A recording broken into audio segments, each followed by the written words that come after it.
이 시간에는 마가복음 17번째 강의를 하겠습니다.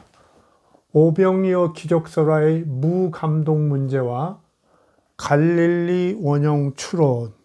제목이 조금 어려운가요? 오병이어 기적설화를 제가 검토해서 보니까 그 설화 내에 그렇게 놀라운 기적이죠. 5천 명이 정말, 그렇죠? 떡 5개와 물고기 2마리로 5천 명, 남자만 해도 5천 명이라고 그러죠. 여자와 어린이가 또 얼마나 많이 있겠죠. 그렇게 많은 사람이 먹고도 12광주리가 남았다는 거예요.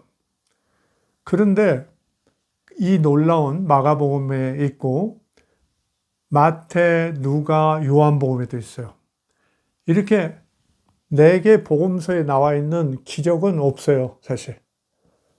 이게 그렇게 중요한 이제 그 오병이어 기적이 그렇게 중요하고 그 그리스도인들한테 참 잘 알려져 있죠. 많은 사람들이 다 아는 그런 이야기고 그런데, 근데 여러분이 이제 저도 그런 생각을 잘 못했는데 이거 좀 강의는 하기는 해야겠는데 전부터 좀 생각을 했는데 뭘 강의를 할까 이게 자세히 여러 번 보니까 우선 눈에 띄는 게 왜 이렇게 놀라운 기적이 일어났는데 사람들이 이게 감동을 하지 않을까? 그런 생각이 좀 떠올랐어요, 최근에. 그런 기적이 있으면 막 그 감격하고 감동해서, 그렇죠? 뭐 예수님 만세를 부른다든지, 뭐 우리 하나님, 뭐 전능하신 하나님 영광을 올린다고 찬송을 드린다든지, 뭐 이런 거 있을 텐데 아무 얘기가 없어요. 그냥 잘 먹었다, 남은 것만 12광줄이다, 남자만도 5천 명이었다, 뭐 이런 아주 건조한 얘기만 해요. 물론 그건 뭐 편집자의 이제 의도다. 뭐 편집자가 최종적으로 편집을 했으니까 그런 것도 있지만 어떤 문제들이 또 있는가 이런 생각을 좀 하게 됐어요. 그런데 더군다나 조금 놀라운 건, 그러니까 그 자체 설화 내에도 아무 이런 감격이나 감동이 표현되지 않는데 다른 데 한번 보세요. 작은 기적에도 나름대로 감사를 표하고 뭐 이렇게 하지 않습니까? 찾아와서 인사도 하고. 근데 그런 게 없어요, 전혀.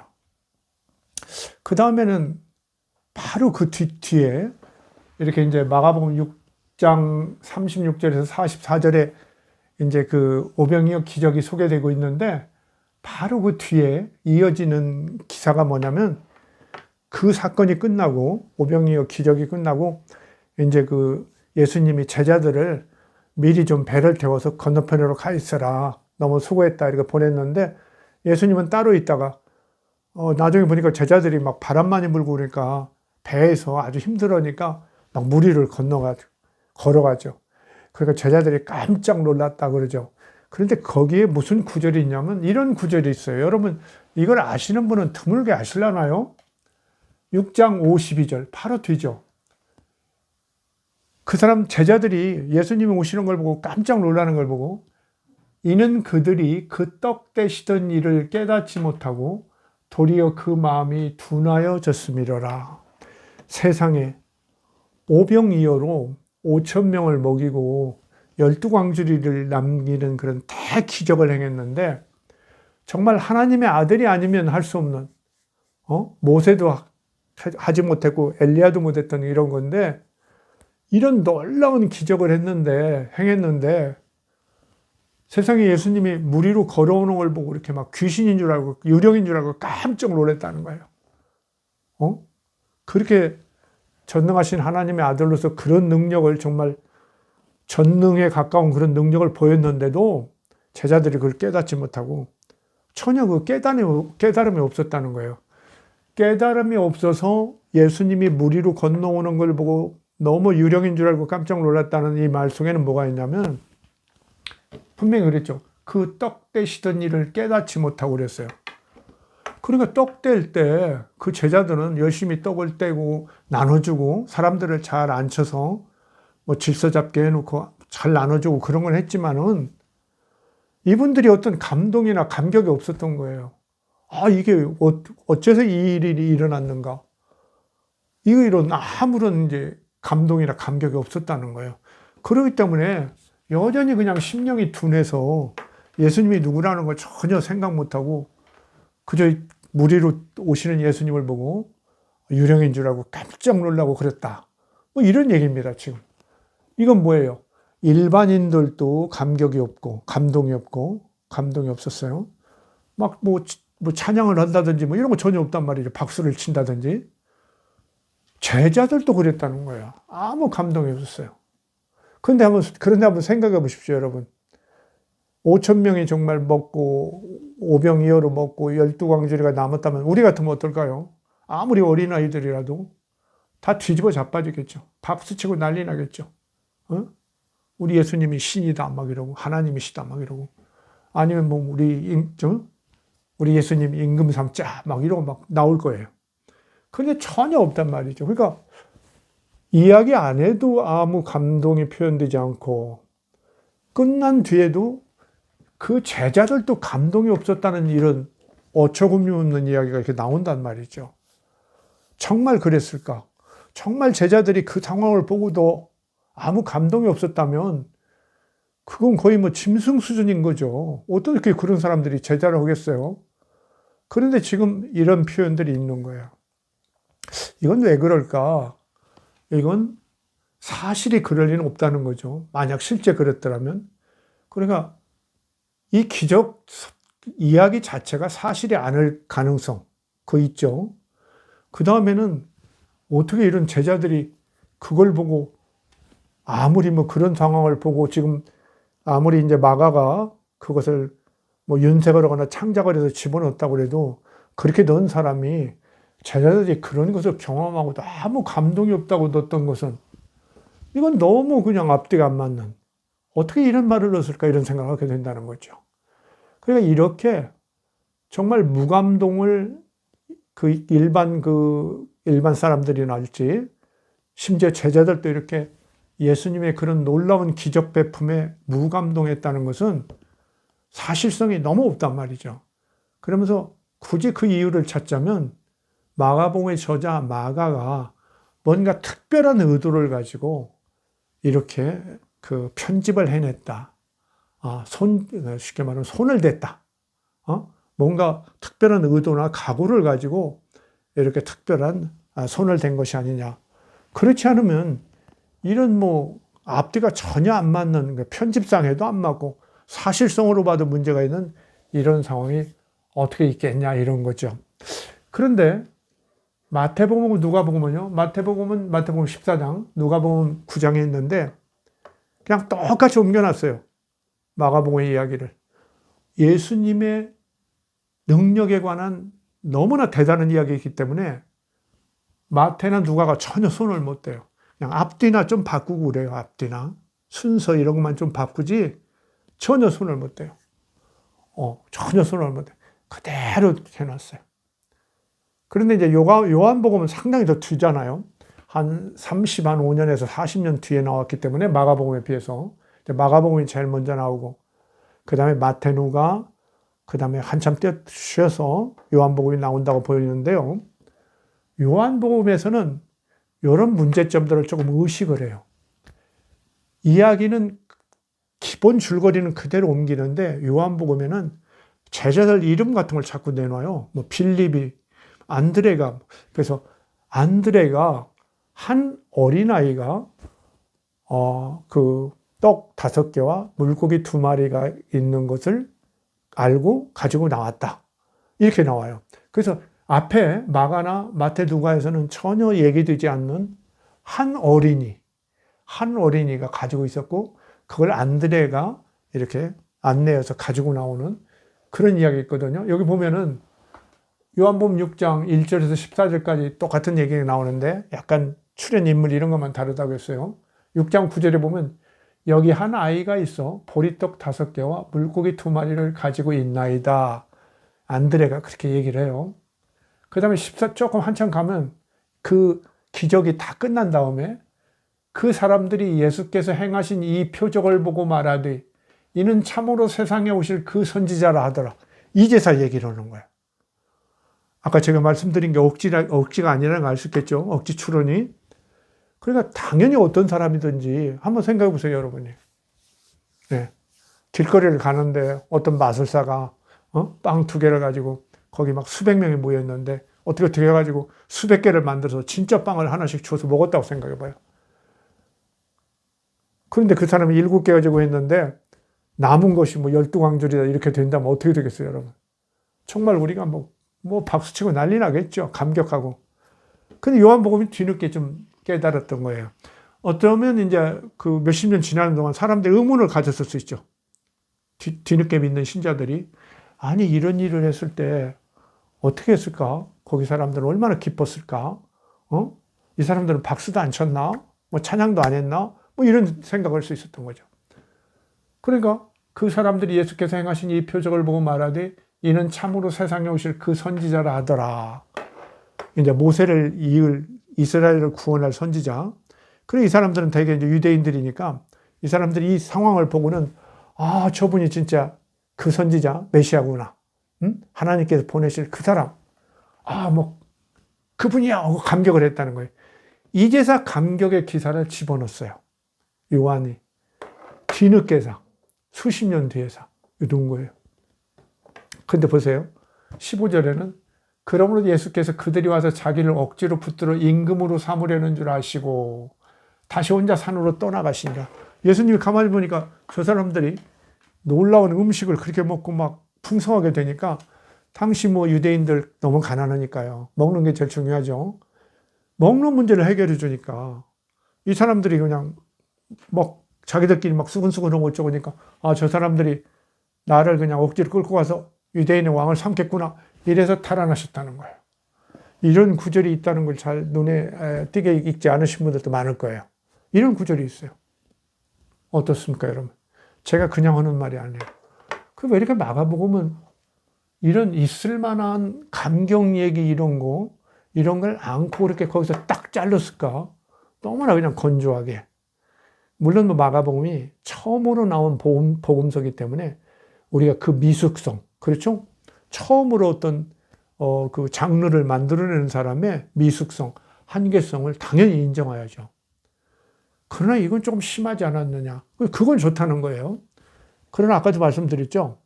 사람들이 뭐 감격하지 않았다 그런 거 진짜 감격하지 않을 수는 없겠지만 안 쓴 건 좋은데 제자들까지도 그런 감격스러운 예수님의 그런 기적 배품을 보고도 아무 느낌이 없어가지고 깨달음이 없었다.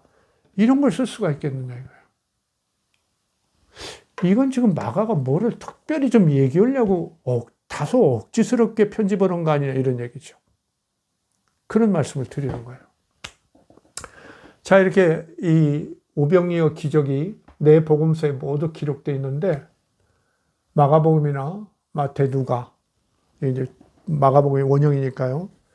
거기에서 아무런 이런 감동이 그러니까 일반 그 음식을 먹었던 많은 사람들, 일반 민중들의 감동도 전혀 없고 더군다나 그 일을 같이 예수님과 같이 이렇게 진행했던 제자들도 아무런 깨달음이나 감동을 얻지 못했다는 거.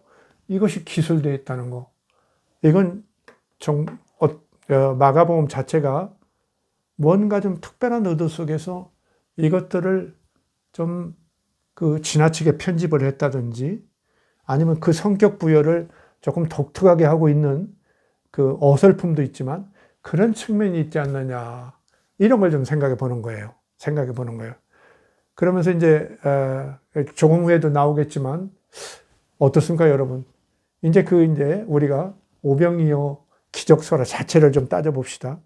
5,000명, 남자만 5,000명, 여자 어린이가 얼마인가 모르겠어요. 근데 아까 그 어린아이이고 이 얘기는 한 어린아이가 보리떡 가지고 있었다는 건 요한복음에만 나와요. 다른 복음서에는 그냥 보리떡 5개와 물고기 2마리가 있습니다만 나오니까 그것도 좀 구분하시고요. 자, 한 5,000명, 남자만도 5,000명이면 여자 어린이도 몇천 명 되겠죠. 뭐 몇백 명 될 수도 있겠지만 더 적게 보면 그 사람들이 모였다. 광야에 모였다. 빈들에 모였다. 그러면 어떻게 될까요? 아마 로마 병정들이 즉시 출동했겠죠. 남자가 5,000명 모이면 그건 엄청난 군대가 되잖아요. 그렇죠? 그 당시에 갈릴리 지역이라는 건 아주 그 로마에 대해서 불만이 많고 울퉁불퉁하고 전통적으로 메시아 그런 혁명을 일으킬 때 자주 참전하던 곳이거든요. 그러니까 이런 일은 있을 수도 없어요, 사실. 5천 명. 그리고 어떻습니까? 제가 누차 얘기했죠. 보리떡 5개와 물고기 2마리로 5천 명이 먹고 12광저리가 나오겠느냐. 그래서 제가 그랬죠. 지금 안 되는 기적, 일은 과거에도 없었다. 지금 안 되는 일은 옛날에도 없어요. 거의 그래요. 우리가 기적이라고 할 수 있는 건 사실 거의 없어요. 그러니까 이제 복음서에 나오는 기적 중에도 뭐 정신적인 문제, 귀신을 쫓아낸다든지 이런 어떤 보다 심리적이고 그런 것은 예수님께서 해결해 줄 경우가 많이 있었겠지만 상대적으로 뭐 눈을 뜨게 했다든지 그렇죠? 생각해 보세요. 안진뱅이를 일으켰다든지 이렇게 굶고 있는 사람을 그냥 떡 5개와 물고기 2마리로 5천 명을 먹이고도 나머지가 12광주를 만든다니 이건 있을 수 없는 일이죠. 만약 예수님이 오병이어로 5천 명을 먹이고도 12광주를 남겼다면요. 쉽게 말하면 유대인의 가난을 해결한 거예요. 그러면 유대인의 가난을 해결했으면 다른 사람들의 가난도 당연히 해결해 주셔야겠죠. 그런 일 없었다는 겁니다. 이건 뭐냐? 당시 초기 그리스도인들의 소망이었어요. 하나님 나라에서는 예수님과 함께 할 때는 이런 것이 가능할 것이다 해서 당신들의 소망을 거기다 실어서 이야기를 이렇게 불린 거고, 더구나 제가 볼 때는 결정적으로는 마가복음의 저자 마가가 이 이야기를 크게 늘린 것이 아니냐. 너무 늘려놓으니까 이렇게 앞뒤가 안 맞는 얘기가 되어버렸단 말이죠. 세상에 이렇게 오병이어에 5천 명이 먹고 12광주리가 남은 그런 기적을 행한 그 제자들이 바로 헤어져 가지고 배 타고 갔는데 예수님이 무리로 온다고 해서 그렇게 막 귀신인 줄 알고 깜짝 놀래고 이랬겠느냐. 이미 예수님이 그 기적을 베풀 때 예수님이 어떤 정말 위대한 어떤 신성을 갖고 있는 분이라는 거, 하나님의 아들이라든지 메시아랄지 아니면 뭐 인자랄지 심지어 하나님이 아닐까 이런 생각을 당연히 하고 깨달음이 있어야 하는데 그런 것이 전혀 없었다는 기술은 뭔가 마가가 이 편집의 과정에서 이 균형을 앞뒤를 잘 못 맞춰가지고 일어난 일을 억지로 이렇게 메꾸다 보니까 이런 사실이 있고, 더군다나 아까 말씀드렸죠. 전에 제가 강의를 이미 드렸어요. 마가는 그 유명한 메시아 비밀, 그게 좀 여기 통하고 있죠. 그러니까 예수님은 무슨 어떤 기적 같은 걸 행한 다음에 사람들이 자꾸 메시아로 부르고 칭송할 때 절대 그러지 못하게 막아요. 그거 감춘단 말이죠. 함구령을 내립니다.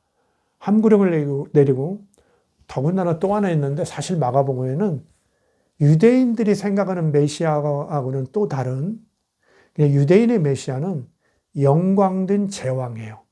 다윗의 후손에서 나올 이스라엘을 제국으로 만들어서 다른 나라들을 다 지배할 영광된 제왕이거든요.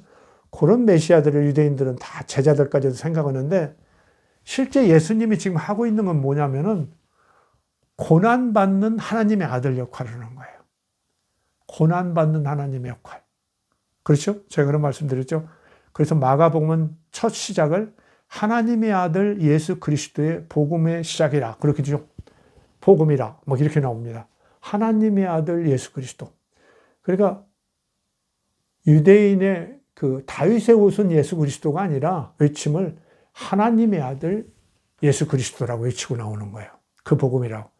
그래서 마가는 생각하기를 하나님의 아들이기 때문에 그 권위, 능력은 절대적인 거예요.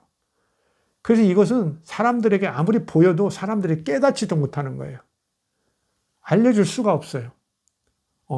그리고 더군다나 뭐 일반 그 작은 기적도 하면서 메시아 비밀을 하면서 당신이 메시아라는 걸 안 나타내려고 그렇게 했다고 주장하는데 더군다나 당신이 하나님의 아들이라는 것을 뭐 설명하고 사람들에게 알려주려고 노력하거나 그런 건 전혀 없는 거죠. 이렇게 되니까 뭔 얘기냐. 지금 예수님이 오병이어의 기적은 정말 하나님의 아들로서, 정말 하나님의 아들로서 능력을 발휘해서 지금 행한 놀라운 기적인데, 그걸 유대인들의 이런 사람들은 그냥 먹고 반갑고 즐겁게 즐길 뿐이지, 그것이 예수 그리스도가 갖는 어떤 그 자격이나 이런 그런 측면, 이런 것에 감동, 이런 건 못 느낀다는 거죠. 예수님이 이렇게 하나님의 아들이기 때문에 이런 놀라운 일이 일어난다, 이런 생각은 안 난다는 거예요. 이걸 이제 마가복음에서는 이렇게 예수의 어떤 비밀이 감추어져 있고, 그러면 예수의 그 하나님의 아들이라는 비밀은 나중에 어디서 나오냐? 죽고 무덤에서 비어 있을 때. 그죠? 그 제자들이 찾아갔는데, 여자들이 찾아갔는데 무덤이 비어 있고 흰 옷 입은 사람이 뭐라고 그래요? 예수님 이미 살아나셔서 가셨다 할 때 부활했다는 거죠. 갈릴리로 가셨다. 빨리 가라고 해라. 이렇게 했잖아요. 그래서 예수님이 바로 이렇게 부활하시는 거. 그러니까 다윗의 자손 메시아는 죽어서 부활한다, 뭐 그런 얘기 없어요. 구약 성경에도. 그런데 지금 예수님이 말하는 고난받는 종의 노래에도 이미 어느 정도 보이고 있는, 고난받는 하나님의 아들은, 하나님의 아들이 뭐 신인데요. 신의 아들이 신이죠. 아무리 고난받고 죽음이 와도 죽음을 이기고 부활할 것은 명약관하다는 거죠. 그러니까 그분은 죽음을 이기고 부활함으로써 하나님의 아들이라는 것을 밝히는 것이다. 그 제자들도 그때서 알았다는 거예요. 그 제자들이 그때서 알았기 때문에 베드로 같은 수제자도 예수님이 십자가에 잡혀서 이제 그 대제사장 뜰에 가서 뭐 숨어서 얘기하고 그럴 때도 예수님을 부정하잖아요. 예수님이 진짜 하나님의 아들인 줄 알았으면 어떻게 했겠어요? 부정할 리가 없죠. 더 용기를 냈겠죠. 그러나 그런 예수님에 대한 확신이 없었기 때문에 부정했던 거죠. 그래서 겨우 그야말로 죽음을 이기고 부활 승천하심으로써 예수님이 하나님의 아들이라는 걸 확실히 알게 된 베드로나 이런 사람들이 이제 목숨을 내걸고 복음 전파에 나섰다. 뭐 이런 얘기죠. 이런 얘기입니다. 마가가 그 얘기를 하는 거예요. 아무도 몰랐다. 예수의 수제자 베드로 선생도 몰랐다. 하나님의 아들인 걸. 그러니까 이런 기적들이 일어나도 사람들이 그 의미, 그리고 저분이 누구라는 거, 그런 거 생각지도 않는다는 거예요. 그래서 현실은 어떻겠어요? 그런 일이 있었다면. 뭔가 난리 나고 요한복음이 얘기하는 것처럼 이런 쑥덕공론이 있겠죠. 저분 하나님께서 보내신 그 선지자 아닌가? 메시아 아닌가? 막 이러면서 나오겠죠. 우리의 왕으로 삼자. 그런 얘기가 없었던 것처럼 마가가 저렇게 딱 얘기를 해놨어요. 마가의 편집 의도예요. 자기가 하고 싶은 그런 어떤 의도가 있기 때문에 그렇게 해놨어요. 근데 이게 너무 거창한 얘기고, 예수님의 그 너무 큰 놀라운 기적, 이런 기적이 어디 있어요? 나머지는 뭐 소경을 눈뜨게 한다든지 막 그렇잖아요. 안전뱅이를 일으키게 한다든지 그런 거 있지만 5,000명을 막 그 많은 사람을 모아놓고 그야말로 오병이어로 기적을 일으키고 12광절이 남겼다는 이런 일은 없거든요. 그러니까 이런 일을 딱 마가가 써놓으니까 마태나 누가도 건드리지를 못한 거예요. 심지어 요한복음에서도 이런 것을 조금 덧붙이기는 있지만 그 기본 골격을 그대로 유지해 놓고 있습니다. 그런데 우리가 여기서 그 마가가 의도적으로, 그러니까 오병이어 기적을 뭔가 있었을 수도 있어요. 기본의 어떤 기본 원형 줄거리가 있고, 그걸 이렇게 아주 그냥 그야말로 확장해서 그야말로 뻥튀기를 하는 거죠. 이게 너무 이렇게 크게 이렇게 윤색을 해가지고 이렇게 만들어 놨을 수도 있고, 이런 것을 이제 그 의도를 가졌던 걸 어떻게 또 좀 알 수 있냐면, 사실은 마가복음 8장 1절에서 9절에 보면은 거의 똑같은 얘기가 반복돼요. 4,000명에게 그때는 보세요. 오병이어가 아니고 떡이 7개고 물고기가 2마리예요. 그리고 7 광주리가 남았다고 그래요. 4,000명이 먹고, 그러니까 떡 7개요. 앞에는 오병이어인데 떡 5개와 물고기 2마리라는 뜻이죠. 여기는 떡 7개와 물고기 2마리로. 이 숫자가 묘하게 지금 5 더하기 2 숫자를 썼어요.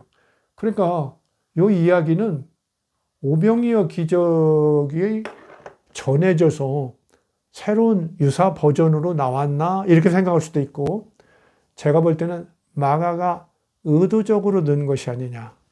오병이어 자체도 의도적인데 이걸 의도적으로 넣었는데, 여기서도 중요한 건 뭐냐면 4,000명이 떡 7개하고 물고기 2마리로 먹고 7광주리가 남았어요. 거기는 7광주리가 남았는데 거기서도 어떤 감동이나 뭐 깨달음 이런 건 없어요. 예수님에 대한 감동이나 깨달음 없습니다. 그냥 넘어가요. 그래서 이것은 오히려 마가의 의도적 재배치 가능성이 있다. 그게 뭔 얘기냐? 제가 하는 얘기는 마가는 하나님의 아들이라는 것을 예수님이 능력으로는, 행동으로는 보이셨는데 말로 가르치고 이렇게 하지 않으니까 사람들이 도저히 알아보지를 못했다는 거예요. 이런 대기적을 공개적으로 5,000명, 4,000명의 대기적을 공개적으로 행해도 사람들이 이분이 하나님의 아들이 아닌가? 이런 생각을 안 했다는 거예요. 그걸 의도적으로 보여주려고, 이 오병이어에다가, 이게 뭡니까? 7병이어가 되네요. 그 기적을 또 하나 또 배치했는데, 별다른 것이 없었다, 이렇게는. 근데 참 재미있는 건, 마태복음은 이 4,000명 먹은 기사를 그대로 갖다 옮겼어요. 마태복음은 약간 보수적이에요. 그러니까 이제 마가복음이 먼저 나왔으니까 그걸 잘 안 건드려요. 그리고 제가 이제 강의할 때 이미 약간 얘기했지만은 마가복음은 베드로의 고백을 기반으로 된 복음서라는 성격을 갖고 있어요. 그런 소문도 많이 돌았고 실제 내용을 봐도 베드로가 자기 자신들의 어떤 치부, 제자들의 허물이나 이런 것을 그냥 눈물로 통히 자백하며 간증하고 이러는 내용들이 사실 마가복음에 많이 들어와 있는 거예요. 그냥 마가복음을 보면 유독하게 제자들의 잘못이 막 드러나 있어요. 왜 이럴까? 그러니까 이제 이렇게 짧은 생각을 가진 사람들이 그런 생각을 하죠. 머리가 약간만 좋은 사람들이 그런 생각을 많이 합니다. 이것 봐라, 욕하는 것 봐라. 이걸 보니 이건 뭐 갈릴리 파들이 예루살렘 파들을 이렇게 공격하는 거다, 이런 거죠. 제가 말씀드렸죠. 예루살렘 파가 어디 있고 갈릴리 파가 얼마나 따로 있습니까? 그 예루살렘에 와서 제자들 활동하던 사람들이 다 갈릴리 출신들 아니에요? 그리고 몇 명 안 됐어요, 도대체. 그 뭐 예루살렘 성전에 모이고 그런 사람이 몇 명이나 됐습니까? 거기서 무슨, 그리고 뭐 예루살렘 파하고 갈릴리 파하고, 예루살렘 파하면 무슨 뭐 대단한 특권이나 있습니까? 무슨 뭐 식량이라도 따로 나왔나요? 아무 특권도 없고, 그저 남의 눈총만 받고, 그러면서도 뭔가 예수 그리스도의 가르침을 지켜보려고 그냥 눈물 나게 고생하는 그런 시절인데, 누가 그때 누구를 뭐 비난하고 공격했다. 이건 좀 너무 좀 마음이 좀 강팍한 거 아닙니까? 저는 그렇게 생각해요. 역사원 사람들이 되게 굉장히 냉정한데 저는 그렇게 보이지 않는단 말이죠. 자, 다시 돌아가면 마가복음의 그 4,000명 이 기적 기사는 마가가 의도적으로 쓸 가능성을 저는 본다, 이런 겁니다. 그런데 왜 이런 생각을 당신이 함부로 하냐? 함부로 하는 게 아니에요. 누가하고 요한은 이 4,000명 기사를 빼버렸어요. 마태만 보도 보수적이니까 그 마가 걸 존중해가지고 이렇게 뒀는데, 누가는 역사적 사고가 상당히 있거든요. 자기가 판단해서 조절을 해요. 그러니까 이제 마태복음은 마가복음에서 나온 그 기사의 한 거의 90%를 갖다 넣었어요. 살려줘요. 근데 누가복음은 한 절반 정도만 살려줘요. 아시겠죠? 자기 판단을 한다는 거예요. 그래서 없앨 건 없어요. 그 배치도 바꾸고 막 이런 걸 심하게 해요. 누가복음은. 그래서 누가 보니까 오병이어 기적이 얘기했는데 이거 조금 이상도 하고 같은 얘기고 뭐 이걸 구태에 넣나? 뭐 감동도 없는데 뺐던 것 같아요. 요한복음도 그냥 빼버렸어요. 요한복음은 대표적 기적들만 넣죠. 표적이라고 그래서. 그러니까 오병이어 기적이 더 대표적이니까 먼저 하고 숫자도 많고 그걸 딱 넣은 거죠. 이렇게 보면은 마가의 이 4천 명의 그 기적, 먹인 기적은 보다 의도적으로 넣었다는 것을 보여주는 하나의 자료로 우리가 볼 수 있다. 이런 겁니다. 자, 그러니까 설화 내에도 아무런 감격이 없고, 이 설화라는 거 어때요? 민중들의 그 이야기인데 그렇게 잘 먹고 그래서 뭐 배를 두드리며 사람들이 뭐 하나님께 영광을 돌렸다든지, 뭐 예수 그리스도를 무슨 뭡니까? 목마를 태워서 뭐 열 바퀴를 돌았다든지 이런 얘기가 있어야 하는데 전혀 없단 말이죠. 그냥 밥만 먹고 그냥 어떻게 보면 좀 괘씸한 사람들 같죠. 예. 그렇죠? 근데 아까 말씀드렸죠. 제자들은 더 가관이란 말이에요. 그런 걸 경험하고도 예수님이 누군가 그런 거 생각 전혀 못하고, 귀신인가? 뭐 이렇게 생각하고 그런단 말이죠. 이렇게 무감동성, 감격이 없음. 풀으면 감격이 없음이죠. 무감동. 그래서 그걸 요한복음이 뒤늦게 이 문제점을 의식하고 이렇게 보충했다. 이런 얘기를 말씀드렸고요. 아까 이미 말씀드렸지만 마가복음 편집 의도와 연관성이 더 없다. 이런 얘기했죠. 마가복음이 뭔가 억지스럽게 그 이야기도 부풀리고 앞뒤를 맞추다 보니까 안 되니까, 그러고 또 특별히 자기의 의도, 예를 들면 뭐 메시아 비밀이랄지 하나님의 아들의 어떤 비밀, 그야말로 하나님의 아들 그리스도라는 것이 죽음과 부활 이후로 부활에 의해서 입증된다는 그런 구도, 그 구도를 맞추기 위해서 앞부분에서는 어떤 일반 그 백성들이나 그 다음에 제자의 깨달음, 이런 걸 인정해 주지 않는단 말이죠. 그래서 상황이 이렇게 됐다는 말이죠. 네. 아까 제가 한 말이 여기다 제가 적어놓은 거예요. 마가복음 첫째 하나님의 아들 그리스도임을 예수님이 살아있을 때는 아무도 몰랐다는 거, 일반 사람도 제자들도 몰랐다는 것을 관철시키기 위해서 이 기적의 의미를 알 수 없게 만들었단 말이죠. 그러니까 막 감격해서 하나님을 찬양했다든지 뭐 왕으로 삼으려고 했다든지 이런 얘기 안 된다는 거죠. 안 해요. 일체. 이 기적의 의미를 모르게 써버렸어요. 그 심지어 제자들도 그렇게 돼가지고 제자가 아주 답답한 제자로 더 나왔죠. 마가복음의 제자는 굉장히 답답해요. 정말 엉터리 같아요. 그런데 어떻습니까? 마태 누가복음에는 좀 풀려요. 마태복음은 상당히 풀리고 누가복음은 완전히 막 좋게 풀려요. 요한복음도 좋게 풀리고. 왜? 이제 그 교회가 서고 그러니까 교회 섰는데 사도의 제일 대표적인 분들이 그 12제자 아닙니까? 가룟 유다만 빼면 제자들인데, 그 사람들을 그렇게 그냥 예수님이 기도하는데 졸기만 했다든지 딴소리만 했다든지 예수님한테 뭐 엉뚱한 거 질문이나 했다든지 이런 얘기만 하면 되겠어요. 그런 걸 문맥을 고친다거나 빼버린다거나 아주 그렇죠. 손대죠. 그게 이제 실제 복음서를 보면 우리가 알 수 있는 거예요.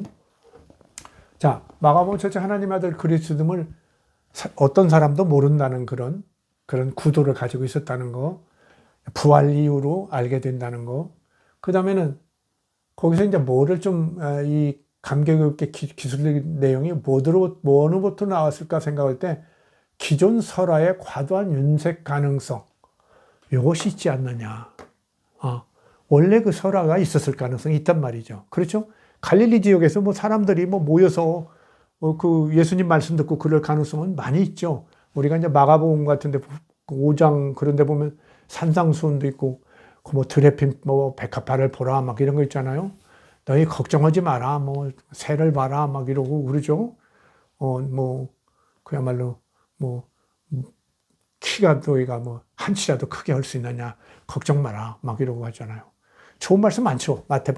마태복음이 이제 그런 좋은 말씀이 많아서 유명해지고 가장 그 영향력을 펼치는 건데, 분량이 많아지면서 자기들 이제 자료를 많이 유대인들이 갖고 있던 자료를 많이 보충했던 거죠. 그리고 이제 보면은 산상수훈이랄지 이렇게 예수님 만나고 그럴 때 어떻게 했어요? 사람들이 밥 싸가지고 그렇게 왔겠어요? 가난한 사람들이. 그냥 빈손으로 많이 왔겠죠. 그럼 수십 명, 100여 명 이렇게 될지 몰라요. 5천 명은 너무 심하고요. 뭐 수십 명이나 이렇게 모이면 그러다 보면 밥 사온 사람이 한두 사람 있을 수 있겠죠. 그것 좀 뭐 나눠 먹는다든지 이런 얘기가 있겠죠. 그게 아마 컸을 것 같아요, 저는. 그렇죠? 그 사람도 그래도 그것 먹고도 다 그냥, 그냥 기뻐했다. 응? 하나님 나라는 이런 것이라는 예수님의 가르침 속에서 너무 기뻐했다. 그러면서 하나님 나라가 이루어지면 자기들 모두가 정말 마음껏 먹고 그야말로 12광지에 철철 넘치는 그런 남기는 음식, 이런 것도 남길 것이다. 뭐 이런 얘기가 있지 않았겠어요? 이런 얘기가 있을 거라고 봐요. 그런 얘기가 그렇게 전혀 없겠어요. 근데 이제 제가 볼 때는 마가는 그런 갈릴리 같은 데서 유행하는 그런 얘기들을 이미 제가 옛날에 그 예수에 강의했죠. 씨 뿌리는 자의 비유의 원형 찾기, 그런 거에서 강의했죠. 갈릴리 사람들의 어떤 행태를 이해하지 못하고 마가복음에서 그 비유를 완전히 그냥 그 자기들의 필요한 비유로 바꿔버린 얘기. 여러분 이제 그 예수 강의에 한번 좀 참고해 보시면 아는데 그런 일이 벌어졌을 가능성이 있다는 거죠. 그런 일이. 그래서 이게 그야말로 하나님의 아들이라는 것을 나타내야 하는데 그야말로 뭐 몇십 명이 모여서 뭐 몇 사람이 갖고 온 음식으로 뭐 한 사람이 갖고 온 뭐 음식으로 그거 먹고 그냥 배고파도 하나님 나라가 올 것을 생각하면서 다들 기뻐하였다. 뭐 이런 얘기로만 끝낼 수가 없다는 거죠. 마가는 과감하게 손을 댄 것 같아요. 그래서 오병이어 같은 이런 대단한 얘기를 5천 명이 모여서 12광주리가 남는 얘기를 이렇게 만들어 윤색을 해놨는데 그렇게 만들어 놓고 그래도 하나님의 아들이라는 건 또 그렇게 하나님의 아들의 능력을 보여주는 장면으로 그건 얘기를 해놨는데 잔뜩 윤색을 해가지고 그 하나님의 아들이라는 건 또 이 사람들이 감동하고 알아차리지 못하게 또 써야 한단 말이죠. 거기서 지금 그야말로 조화가 깨져버린 거죠. 그 심지어 제자들까지도 그렇게 아주 그냥 감각 없는 사람들, 물론 감각이 별로 없었겠지만 만약에 그 오병이어 기적이 실제 있었다고 그러면 눈이 둥그렇게 떠지고 그래도 예수님 따라서 한평생 바치겠다고 떠나온 사람들인데 예수님의 존재에 대해서 깊이 생각하지 않았겠어요? 새로운 어떤 깨달음이 있을만하단 말이죠. 그렇기 때문에 기존 설화의 갈릴리 계통의 설화의 과도한 윤색 가능성에서 유래된 면이 있을 수 있다. 제가 이런 생각을 한 거예요. 뭐 기특하게 그 생각이 나더라고요. 그건 뭐 그럴 수 있겠구나. 그래서 저는 여기서 제가 이제 오병이어 기적설화의 원형 존재 가능성이 있다는 것을 떠올랐어요. 그렇구나. 갈릴리 원형이 있을 가능성을 한번 생각해 볼 수가 있겠구나. 제 생각이 이렇게 좀 발전을 했어요. 뭐 기특한 면이 있는 거죠. 이런 생각해 본 사람은 아마 없는 걸로 알고 있는데, 요새 뭐 한국 뭡니까 우리 한강 같은 작가 노벨 문학상도 탁 타잖아요. 얼마나 자랑스럽습니까? 그러니까 우리 뭐 신앙하는 분들도 너무 그렇게 주눅들지 말아요. 뭐 독일에 누가 뭐 막 100년 전, 막 몇십 년 전에 얘기한 거 그거 너무 쫓아가려고 욕보지 말고 영국, 미국 뭐 신학 요새 뭐 신학이 많이 한계에 와 있고 그런데 조금 좀 그야말로 열린 자세로 좀 아마추어적 그런 또 뭐라고 할까요? 그 용기, 기백 이런 거 가지고 저 어떻습니까? 나이가 지금 70 넘었는데도 제법 아마추어적 용기가 있잖아요. 시도할 건 시도해 보는 겁니다. 뭐 이런 걸 어떻게 뭐 정확하게 맞추는 사람이 어디 있겠어요? 여태까지 공부한 역사적인 그런 것, 그 다음에 융합적인 학문 어떤 방법론 이런 것들을 가능한 한 최대한 동원해서 가능한 한 얘기들을 해보는 거죠. 해보는 거예요. 자, 오병이어 기적설화의 원형 존재 가능성이 있지 않느냐 이런 얘기예요. 제가 이렇게 무책임하게 얘기하는 게 아니라 아까 얘기해도 어느 정도 여러분이 좀 상황은 좀 인정하겠죠. 근데 원래 이 마가복음의 저자 마가는 저는 앞만 봐도 이건 로마 교회 출신들이라고 봐요. 여러 가지 상황으로. 노마라고 제가 봤죠. 노마 교회 출신이고. 그런데 이방인, 그야말로 그 이방인 출신이거나 아니면 이제 유대계지만 그냥 이방인화 돼버린 사람. 그렇죠? 그냥 한국말 하나도 못 듣는 우리 동포들 있잖아요. 그렇죠? 몇 대 막 미국에서 살고 그래가지고 완전히 막 한국 말은 전혀 모르고 한국 문화도 잘 모르고 그런 사람일 수도 있겠죠.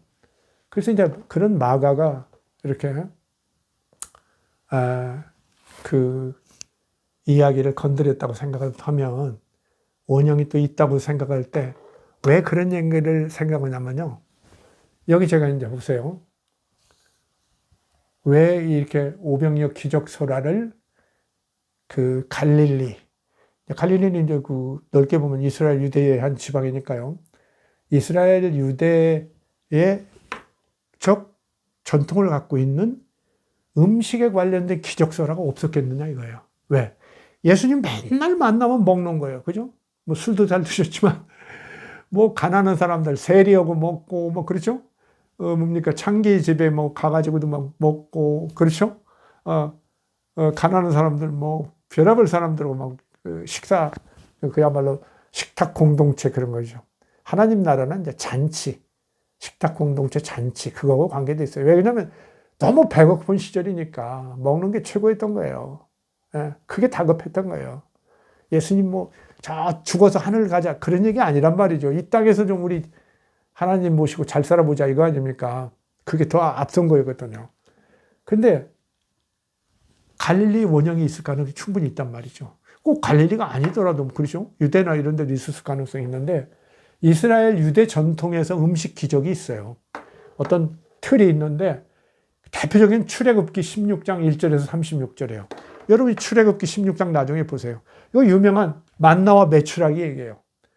그렇죠? 이집트에서 이제 나왔다는 뭡니까? 히브리인들이 막 화가 났어요. 먹는 거 시원찮으니까. 광야에서 먹는 게 좋겠어요? 그러니까 하나님께서 만나를 내리시고, 이상한, 뭐 이슬을 비슷한 사촌 같은 거 뭐 만나를 막 가루 같은 걸 내리시고, 메추라기를 그냥 막 쓸어다가 그냥 다 떨어뜨려가지고, 뭐 좀 입에서 냄새나서 못 먹을 정도로 그렇게 줬다고 그러죠? 그렇죠? 안식일 날은 또 만나는 그 안식일 첫날은 이틀분 또 이렇게 모아서 가지고 있으면 그 다음날 안 썩고 먹고. 그럼 이 만나와 메추라기는 하나님이 광야에서 그야말로 무에서 유를 창조하는 하나님께서는 놀라운 그 음식 기적이에요. 그렇죠? 만나 이건 그대로 누구도 만들어내지 못하잖아요. 아무리 축복하고 기도해도 아무도 못했어요. 그때만 하고 딱 끝났어요. 그렇죠? 그래서 참 창조주 하나님의 기적이에요. 만나와 메추라기 기적. 이게 이제 음식 기적이에요. 대표적인. 그 다음에는 이제 구약 성경에 열왕기상 17장 1절에서 24절에 보면은 요거에 이제 엘리야하고 관계된 거예요. 엘리야 아시죠? 그 아합 왕이 이세벨이라는 그 예쁜 이방의 그 왕비를 얻고는 그 왕비의 꼬임에 의해서 그 나라의 신을 막 섬기죠. 바알을 섬기는데 그냥 뭐 엘리야 같은 사람들이 일어나서 이제 반발하다가 엘리야 막 죽이려고 그러죠. 그래서 엘리야가 이제 어디가 숨어 있는데, 그렇죠. 숨어 있는데 이제 그 까마귀가 그 얘기예요. 17장 6절. 까마귀가 아침 저녁으로 와서 떡과 고기를 갖다 주는 거예요. 아침에도 떡과 고기. 만나와 메추라기처럼 떡과 고기를 갖다 주고 또 저녁에도 까마귀가 물어다가 주는 거예요. 근데 거기 물이 다 떨어졌어. 너무 가물었기 때문에. 근데 가뭄에 막 그런 어떤 재해를 내리죠. 3년 6개월간 가뭄에 아방에 내리는데 그 물이 떨어져 버리니까 어때요? 걱정하고 있는데 이제 그 하나님의 그 엘리야에게 사르밧이라는 데 가면 어떤 과부가 있는데 그 사람한테 의탁해라 이렇게 부탁을 하죠. 사르밧은 어디냐면 이제 그 두루와 시돈 사이에, 그러니까 그 히브리인이 아니죠. 이방인인 그 바닷가예요. 그 지중해 저 위쪽 그 더 북쪽 서북쪽에 그 두루와 시돈 사이에 있는 그 마을인데 사르밧. 이 사르밧이 말이죠. 누가복음 4장 25절 26절에 이 사르밧 과부 얘기가 또 그대로 나와요. 예수님이 이제 고향 가가지고 고향 사람들 누가복음에만 그게 있죠. 얘기하는데 안 듣고 막 예수님을 죽이려고 하고 막 추방하려고 하니까 그때 이제 그런 얘기를 하는 거예요. 하나님께서 이제 구약 얘기를 하면서 사르밧 과부하고 그 다음에 이방의 그 문둥병 걸린 장군 그거 이렇게 이방인들한테 의지했다 뭐 이런 얘기를 하고 보니까 유대인들이 더 화가 났죠. 그 얘기가 누가복음 4장 25절 26절에 나와요. 이걸 보면은 이제 그 사르밧 과부 얘기, 사렙다 과부, 이게 사렙다라는 건 헬라어로 사렙다라고 하는 거예요. 사르밧을요. 그 사르밧 과부 얘기가 아주 유명한 얘기고, 신약 시대에도 초기 기독교인들이 그리스도인들이 잘 알았던 얘기라는 걸 누가복음에 나오는 얘기로 알 수 있다는 얘기를 하려고 하는 거예요. 자, 열왕기상 17장 16절에 보면 이제 사르밧 과부가 아들 하나하고 살고 있는데, 그 이제 찾아가니까 그러죠. 사르밧 과부가 나무를 오고 있는데, 내가 이거 마지막 내 곡식 가루 통에 마지막 가루를 긁어내서 이걸로 불 때 가지고 아들하고 그거 먹고 이제 죽으려고 합니다. 아들 하나 있는데. 그러니까 이제 엘리야가 그러죠. 당신 그러지 말고 내 것부터 거와라. 목사님들은 안 그러시나 모르겠어. 나 같으면 그래요? 당신들 먹고 나 좀 주시오. 이렇게도 할 수 있는 할 것도 같은데 어쨌든 내 것부터 가져와라. 이렇게 딱 얘기를 해요. 그러니까 만들어서 내 것부터 가져오면 당신하고 당신 아들은 이 가뭄이 끝날 때까지 그 곡식가루와 그 기름병에서 재료가 마르지 않을 것이다. 이렇게 막 얘기를 하죠. 그러니까 그 여인이 순종을 하죠. 그러니까 그는 먹고 자기 가족도 먹고 그래서 가뭄이 끝날 때까지 이제 곡식가루와 기름이 마르지 않고 계속 나왔다. 자, 마르지 않는 곡식통. 이것만 많아요. 전 세계적으로 이런 얘기는. 그렇죠? 우리나라에서도 돌아오면 우리 어려서 그런 거 얘기했죠. 무슨 왜 바다가 짜냐, 그런 것도 나오죠. 맷돌이, 소금 가는 맷돌이 계속 돌아가기 때문이다. 그래서 짠다. 이런 식으로 있는데, 하여튼, 마르지 않는 이런 곡식가루와 기름병, 이런 게 있는데, 제가 뭔 얘기를 하고 있냐면, 이렇게 이스라엘, 유다의 전통적인 음식 기적 이야기들이 있다는 거예요. 이런 것들이 있는데, 이것들이, 아무리 변방이지만, 갈릴리 지역에서 어떤 예수님이 이렇게 풀밭에서도 이렇게 야유에서도 자주 만나고 그러는데, 사람들과 이렇게 만나면서 음식에 관련된 어떤 이야기가 형성되지 않았을 리는 없지 않느냐. 이런 얘기를 하려고 하는 거예요. 이런 기적이 있는데, 더군다나 예수님은 누구예요? 이 출애굽기는 하나님의 기적이고, 여기도 물론 하나님의 기적이지만, 까마귀를 통해서 이렇게 엘리야에 관한 이런 거니까 그런데, 예수님은 격으로 보면 이 출애굽기 기적 다음에 어떤 격이란 말이죠. 엘리야보다는 아무래도 앞에다 둬야겠죠. 이렇게 생각하고 있는 거예요. 이런 입장에 있는 예수님에 관해서는 어떤 이야기가 분명히 있을 만하단 말이죠. 기적이 분명히 있을 것이다. 그래서 이스라엘 전통의 음식 기적 이야기들을 가지고 어떤 이야기가 있을 만한데, 이제 제가 한번 추정해 봤어요. 출애굽기 하나님의 직접 역사와 열왕기상 엘리야 개별 구제의 중간 정도의 기적을 생각했을 수가 있다. 그런데 사르밧 과부 형식을 취했을 것이다. 왜 그러냐면 현실적으로 이제 얘기가 쉽잖아요. 이건 만나 이런 건 정말 무에서 창조되는 얘기니까 그건 할 수 없는 거고, 이건 어떤 음식을 통해서 일어나는 거니까 아주 일상적이고 쉽단 말이죠. 그러니까 사르밧 과부 형식을 가져오되 일시적 대규모로 구사해서 이렇게 남은 음식을 강조하는 이런 것들이 이제 가능할 건데, 그러면 얼마나 갈릴리에서 형성됐겠냐. 저는 갈릴리에서는 이렇게 5,000명이랄지는 엉뚱당뚱하는. 그러니까 마가니까 갈릴리나 유대의 상황을 모르니까 남자가 5,000명이 모였다. 남자가 4,000명이 모였다. 아까 말씀드렸죠. 그러면 노마병정이 와서 다 죽인다니까요. 그런 엉뚱당뚱한 얘기 하는 거예요. 그런데 그 앞에는 어떤 얘기겠느냐. 제가 볼 때는 5,000명이다, 4,000명이다 이런 얘기는 전혀 없을 것이고, 많은 사람들, 아마 갈릴리에 얘기가 있었다면 많은 사람들이 모였는데, 예를 들면 한 아이가 오병이어의 도시락을 가져왔다든지 한 아이가 떡 몇 개를 가져왔다. 뭐 이런 정도 얘기가 더 붙었다면 그는 과부의 아들이다. 이런 게 붙을 수도 있다는 거죠. 왜 그러냐면 사렙다 과부가 있으니까 한 아이의 오병이어 도시락 이런 얘기들이 나올 만도다. 꼭 오병이어가 아니더라도 한 아이가 뭔가 음식을 어머니가 차려서 약간 가지고 왔다. 가지고 왔어. 그래 예수님이 축복하시고 12광주리에 그 음식을 아무리 넣어도 이게 사렙다 과부식이에요. 음식을 12광주리에 아무리 넣어도 어때요? 아이가 가져온 오병이어나 이런 약간의 음식을 떼서 넣어도 계속 떡과 고기가 나오는 거야. 아마 12광주리 채웠다. 뭐 이런 얘기가 아니었겠느냐. 저는 12광주리에 남았다는 얘기보다도 원래 갈릴리 원형이 있다면 많은 사람들이 모였는데 배가 많이 고팠다. 음식은 없었다. 그때 한 어린아이가 약간의 뭐 떡, 오병이어도 좋고 그러는데 뭐가 가져왔다. 그래서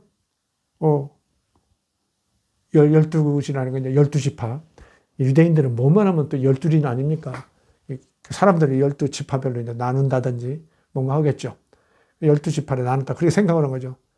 12광주를 놓고 그 음식을 조금씩 나눴다. 근데 아무리 사렙다 과부 지금 그걸 생각해야 한다니까요. 아무리 거기서 꺼내도 음식이 안 맞았다. 12광주리를 다 채우니까 이게 딱 맞았다. 끝났다. 그래서 그걸 거기에 모였던 사람들이 12무리가 실컷 먹었다. 이런 정도의 이야기 비슷한 게 있지 않았겠는가. 요걸 마가는 앞뒤 모르고 자기 의도는 또 넘치고 하나님의 아들의 권능을 보여줘야 하니까 5,000명 막 이런 얘기를 해가지고 이렇게 큰 정말 어마어마한 얘기로 만들어놨고 정작 먹은 사람들은 이 사람이 마가가 얘기는 만드는데 먹은 사람들이 어쩌다든지 이런 그 사우담, 감동의 스토리나 감격 이런 것도 전혀 않고 더군다나 또 이 사람들은 예수 그리스도가 하나님의 아들이라는 걸 모르야 하기 때문에 감격도 못하게 되는 그런 사람. 그 이상한 이야기를 만들어 놨단 말이죠. 그게 사실은 오병이어 기적 가지고 그냥 생각해 보니까 제가 사실 강의하려고 보니까 이건 뭐 강의할 내용이 없어요. 너무 재미도 없고 더군다나 저같이 그런 거 안 믿는 사람은 이거 할 얘기가 있나요? 그런데 이렇게 곰곰이 생각해 보니까 그런 옆에 둘러쳐 있는 문제들, 제자들까지도 그런 걸 경험하고도 아무 깨달음이 없었다는 저런 기록이 남아있는 거, 이런 거 볼 때 마가의 편집 의도라는 것들이 얼마나 철저하게 되었는지 이런 걸 알 수 있고 또 그것을 또 역으로 소급해서 생각해 보니까 이런 이스라엘 유다 전통에 갈릴리 자체에 어떤 작은 이야기가 있었을 가능성, 이걸 우리가 볼 수 있겠다. 그래서 12광주리는 남은 것보다 아마 12광주리를 채우고 그 12지파 사람들이, 12지파라고 해서 얼마나 많겠습니까마는 거기 모였던 사람들 실컷 먹었다. 그러면서 뭐 기뻐했다. 뭐 이런 거 있었을 거라고요. 기뻐했다든지 감격했다든지 그런 얘기는 마가는 뺐을 거란 말이죠. 여기서 우리가 이 복음서의 편집 의도랄지 편집의 어떤 실상 이런 것들을 제가 조금 추론한 거지만 꼭 맞는다는 보장은 없지만 어느 정도 우리가 어느 정도가 아니라 상당 부분 좀 견주어 볼 수 있는 거 아니냐 이런 얘기입니다. 자, 어떻습니까? 예수 오병이어의 기적, 이거 아마 초기 그리스도인들이 받아낸 하나님 나라의 한 장면일 수 있어요. 정말 그야말로 오병이어로 그냥 5,000명이 먹고 12광주리 남는 거 하나님 나라의 한 장면으로 신앙할 수 있어요. 그러니까 이것이 저처럼 이렇게 명확하게 분석하면 문제가 많이 있고 그 문제점을 요한복음 같은 데는 조금 의식하고 이것을 보완하고 있지만은, 그렇죠? 기본적으로 그 모습은 어때요? 오병이어로 5,000명이 먹고 12광주리가 남았다. 이건 정말 하나님 나라의 한 장면인 거죠. 가난한 사람들의 배고픔이 완전히 해결되고도 남는 장면. 어때요? 너무 멋진 거죠. 그러나 현재 그리스도인들에게는 설득력이 없습니다. 저는 없다고 봐요. 유감스럽게도. 그러나 유감스러울 거 없어요.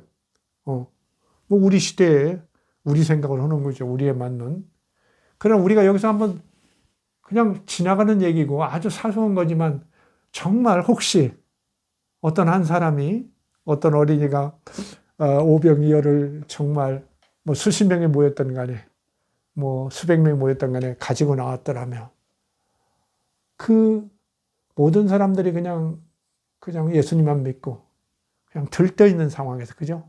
믿습니다. 아멘 하고 그냥 들떠 있는 이런 상황에서 마땅히 빈들에 나가니까 거기는 뭐 사 먹을 데도 없고 뭐 아무것도 없으니까 마땅히 자기 음식을 이렇게 차려가지고 간다는 거.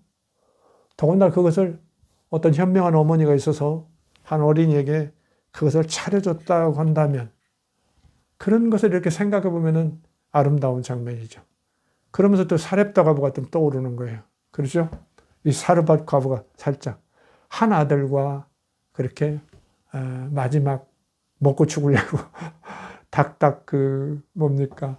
곡식통을 갈면서 이렇게 음식을 마련하려는 그 어머니의 어떤 간절한 마음, 애틋한 마음, 이런 걸 생각해 보면 어때요? 우리가 그것 자체는 나름대로 또 수긍하는 면이 있고 배울 점도 있는 거죠. 우리가 신앙이라는 것이 그렇게 맹목적이고 비합리적인 것만이 아니라, 그렇죠? 정신 차릴 건 차려야죠. 정신 차릴 건. 가릴 건 가리고, 이렇게 함으로써, 어떻게 보면은, 뭐, 목사님들 같으면 그런 설교도 가능하겠죠.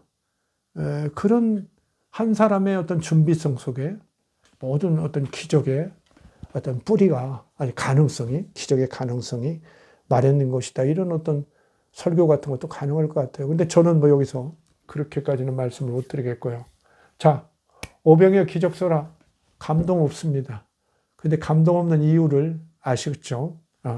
이건 그야말로 마가의 어떤 편집 의도, 그 다음에 지나친 윤색, 이런 것들, 그 다음 아까 그 의도는 하나님의 아들이라는 것을 그야말로 부활, 죽음과 부활 이후 그때까지는, 그 전에는 절대 누구도 알아서는 안 되기 때문에 이런 어떤 의도가 강했기 때문에 이렇게 하나님의 아들을 보여주려고 그냥 이렇게 오병이어 기적설화를 그렇게 그냥 막대하게 정말 확장해 놓고는 오히려 아무도 감격하고 감동하지 않는, 심지어 거기에 그 작업을 직접 참여해서 했던 음식을 나눠주고 그랬던 제자들조차 아무런 감격도 감동도 없다는 이런 앞뒤가 안 맞는 이런 기술이 마가복음에 보이는 거죠.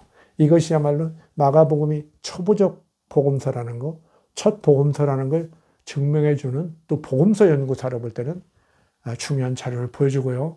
거기서 우리는 더 나가보면 이스라엘과 유대적 어떤 음식 기적, 이런 속에서 갈릴리 또 예수님께서 들판에서 많이 이제 복음을 전파하고 이런 것도 있을 수 있으니까 거기서 충분히 약간은 좀 소박한 음식 기적 얘기, 이런 것들이 있었을 만하다.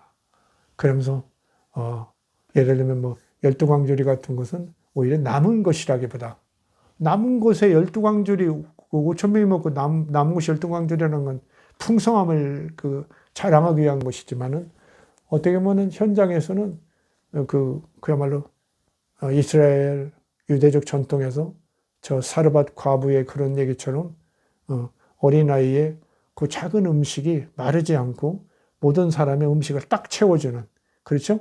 엘리야 이야기처럼 좀 12광주리로 나눠서 그 분배할 때 그것을 딱 채워주는 그런 걸로 있었을 개연성, 이런 것까지 생각합니다. 뭐 지나치다고 보시면 지나치고요. 예, 그냥 우리가 이렇게 좀 그냥이 아니라 이렇게 적극적으로 생각해 보면 이런 지점까지 도달할 수 있다는 거, 이렇게 말씀을 드립니다. 설날이 내일인 것 같은데요. 정말 뭐 12바구니에 정말 넘치는 그런 복들이 다들 좀 그득하시기를 바랍니다. 감사합니다.